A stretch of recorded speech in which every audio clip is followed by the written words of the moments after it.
wannan yasa ina duba irin wa'azi da kuke sawa sai naga wani abu mai ban tsoro mai hadari da ake saka muna cikin internet. Ban san rashin kunyan al'umma ya kai inda ya kai ba. Da dan kunya ake cewa yarinya mace ko da tusa za ta yi a cikin mutane to sai ta gudu ma ta bagarin dan kunya. To yanzu a'a mata ne ke bayyana abubuwa na alfasha na munkar da kuma Hausa ba wai da inda turawa suke wannan ba abu mamaki kamar yadda Allah ce wala yalidu illa fajiran kafara.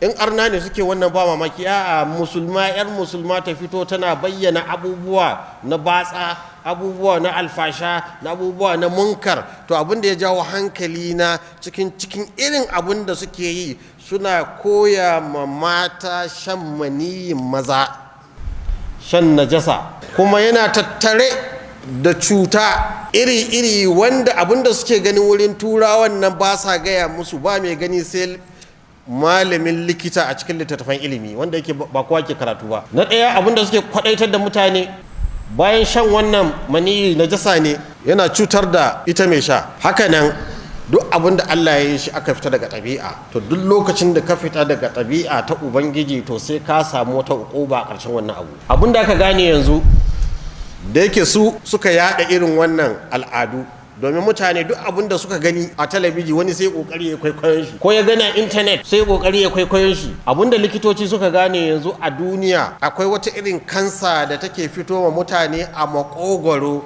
da wata kansa ke fito wa mutane a harshe, a labba kansa. Wannan kansan nan kuma an gane sababinta wata virus ne, human papilloma virus, HPV, ba HIV ba fa, HPV. Kuma wannan ana samun ta akan azzakari ko farjin mace da kuma cikin maniyi ana samu. Shi maniyi yanda Allah ya yi shi da hikimar shi, hikima ce wa fi anfusikum afala tubsirun. Maniyi nan in ya fito, in kun san fada koko mukawama gwagwarmayar da yake yi, yanda Allah mai tanadi ya ratsa kamar mutum ne ga daji da kura da zaki da kada da muyagun abubuwa, amma Allah mai tanadi ya ratsa su lafiya. To haka mani yake ratsawa har ya kai zuwa ga kwai inda zai abin nan shi. Domin farjin mace an yi shi cike da acid.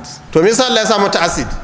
Domin ai buɗe yake, in ba acid din nan kowace bacteria ta zo sai ta shige, amma in bacteria ta zo ta shiga farjin mace za ta samu acid zai kashe ta. To yaya kuma in an zo ana so a yi dan adam, shi kuma wani ya zo fa shi ma acid din nan zai iya kashe shi. To amma sai Allah ya mishi tanadi lokacin da za a fito da shi, in ya fito sai a lullube shi kuma da ruwan maniyi wanda yake shi kuma ba acid bane, akasin acid. Saboda haka wannan ruwan maniyin nan sai ya narkar da wannan acid, shi kuma yana can tsakiya sai ya samu ya wuce. Saboda haka shi Allah ya kare shi. To amma ba ku sani ba, tun da ya fito ya biyo hanyar da bauli yake bi, ya zo da wayannan sojojin da ke kare shi ko. To amma a gefen shi din nan duk cuta ce, daga HIV, HPV, chlamydia, syphilis, gonorrhea, cututtuka duk gefe. To ke kika zo kika haɗiye shi, kin haɗe cuta.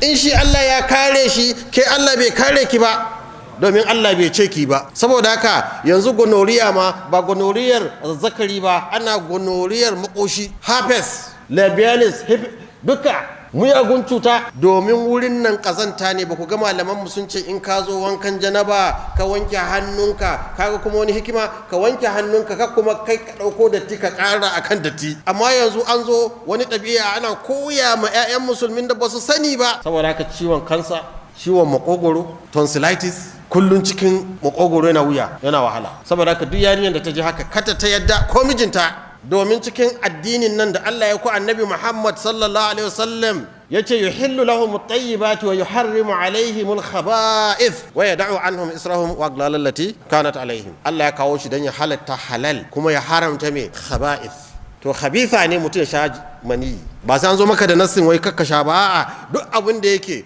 malamai na ilimi sun ce na cutarwa to khabith. In akwai mazan da suke sa matan suna yi su bari, macen da ta ji kuma in mijinta ya sa ta yi, inda yana son ta ya ji wannan ilimin ya bari, domin cutarwa da ake sawa. Ko mazan da suke yi wa matan mazan da ai ita ma can duk shi ne to ne na bacteria virus, shi ma zai fara samun ciwon mai makoshi. Su je su karanta amfani da baki a wurin nan ba abin da yake sai musiba da cigar da cuta inda Allah ya tsare.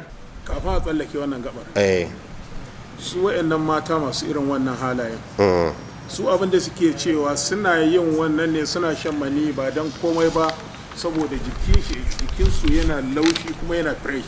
Ya abin yake a likitanci a kanan kallon? To ya za a yi kazanta, mutum na cin kazanta ya ce jiki zai fresh? Baya yi. Duka ƙarya ne. Tattare ki da cuta. To mani nan da kuke gani bai fi mil 2 zuwa 3 ba ko? Haiwan manawi, wato abin da ke da rai a ciki da ke zama mutum ɗaya a zubowa ɗaya tsakanin miliyan 200 zuwa miliyan 500. Cikin wa'annan ne za a dinga munafasa ana gudu. Ba mai iya kaiwa sai wanda Allah ya tabbata cewa mai ƙarfi mai lafiya ko? To kaga sa cutan nan wanda cuta ta kama shi bai da ƙarfi, rago ya tsaya, acid ya kama shi, ai to dama ba su ya zama yaro domin rago ne. Wani zai zo da kai biyu, to ina zai iya gudu? Wani zai zo da jela guda biyu, ina zai iya gudu? Wato ba mai iya zuwa wurin nan sai ya shiga cikin wannan haɗari, domin Allah ya zaɓe wanda ya fi kyau ya zama ɗa. Wato haɗe yake da haɗari da cututtuka. To yaushe wannan abubuwan haɗari da cututtuka kuma za su zama magani? Saboda haka a bashan wannan abun najasa ne. Bayan najasa tattare yake da muyagun cututtukan nan kuma masu halaka mutane. Wala tuqrubu yadikum ila tahluka. Mafi girma shine ka samu kansa na makogwaro, kuma yanzu an fara ganewa kansa na makogwaro yana yaduwa domin wannan al'ada da suka yada cikin al'umma, amma ba sa gaya ma mutane. Allah ya shirya da mu.